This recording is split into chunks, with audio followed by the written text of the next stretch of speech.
and we're going to try to see where we're holding now and what we can do to bring Moshiach. So number one, we're going to look at Kapitel Pei in Tehillim.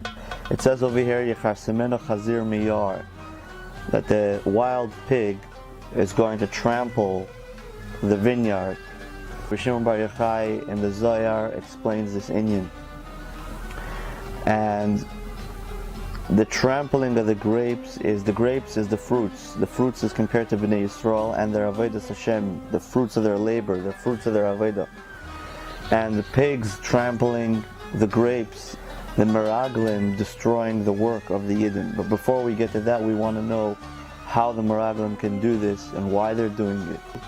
Google images how mezuzahs look inside. The ayin is huge. The dalid is also huge. Okay, dalid is 4. 4 is yud ke vav ke. Okay, so that we know. The dalid is going on echad Hashem, and Hashem is forgotten in the world. So that's why the dalid has to be extra large to remind us of the yud ke vav ke. The ayin is large because that's another element which is forgotten. And now we're going to enlarge it. Where is it forgotten? We see it's forgotten in this pasuk. The ayin goes on 70. Ayin is 70. 70 corresponds to the 70 nations of the world, which get their hashpah, which get their abundance through the Jewish people. The Jewish people get their abundance through the Nasi Hador, the leader of the generation. There's a certain level which is called Adam Kadmai, which on that level, all the prayers from this world and all the requests and everything has to get there in order for God to supply the refuah, the blessing, the hashpah for that problem. In order for a tefillah to be answered on the level of Adam Kadmon, it needs to go through the Nasi Hadar, the leader of the generation. He's the Neshama Klalis, the general soul, which is going to carry that prayer all the way up to the ears of Adam Kadmon. Adam Kadmon is the early image of man, the way it's enslaved into this world, the way it is on a level close to Keser, which is the crown. The ears of Adam Kadmon, which are supposed to receive the prayers of the Jewish people and the world, that is only being done by the Nasi Hadar, the leader of the generation, which is going to uplift the prayers and pass it on to God, which is in turn going to bring back the answers to those prayers. Okay, moving on.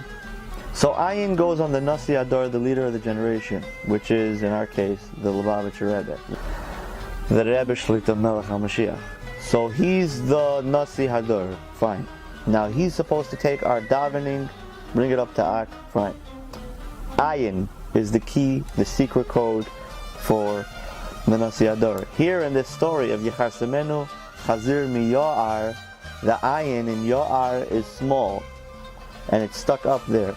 In other words, the Meraglim said, Moshe Rabbeinu, get out of the picture. We don't need you in this picture.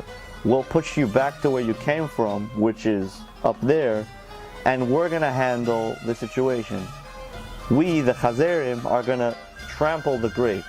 What's trampling the grapes? The Jewish people are compared to grapes. Every place the Jewish people went, they had to bring their grapes and plant them there so they can have kosher wine and not have yain nesek.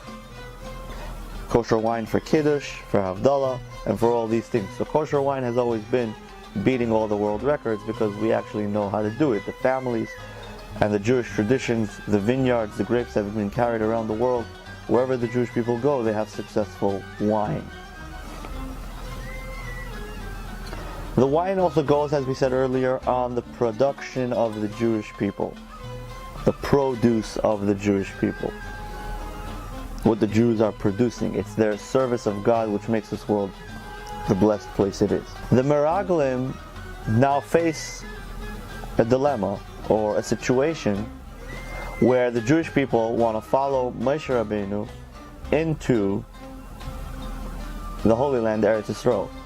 Till now, they've been listening to everything Moshe Rabbeinu said and pulling through with that and passing that on to the Jewish people.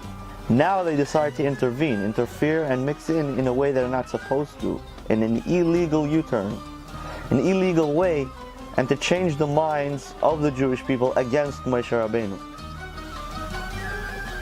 They tell the Jewish people that Israel is not an option. In other words, the brains of the Jewish people, which is Moshe Rabbeinu, is now being distorted by the pei, which is the Meraglim.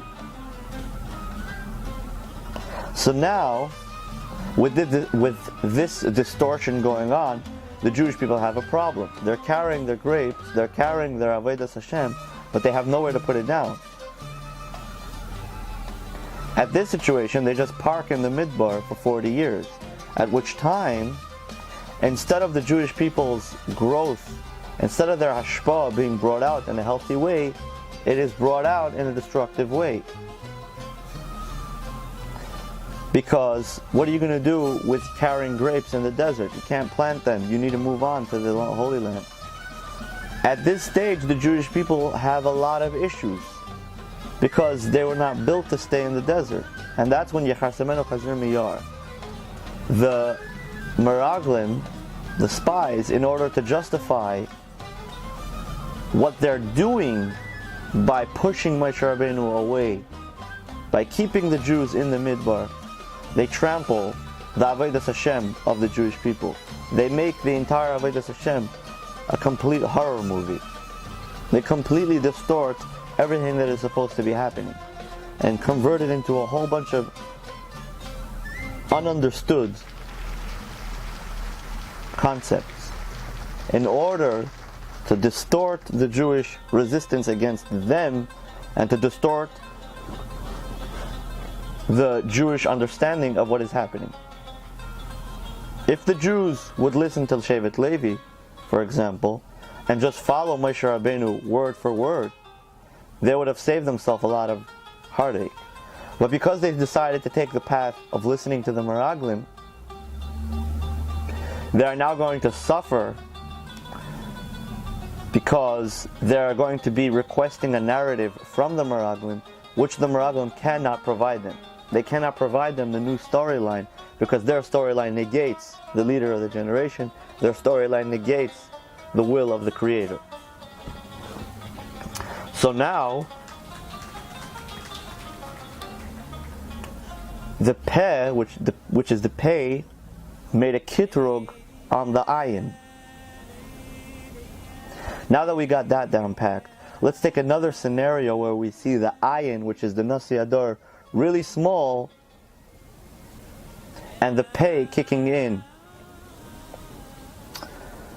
Tafresh Pei Zayin. The Frierdiker Rebbe is released from prison. We had another video where we covered this at length. We explained that Tafresh Pei Zayin, the Geula, already started.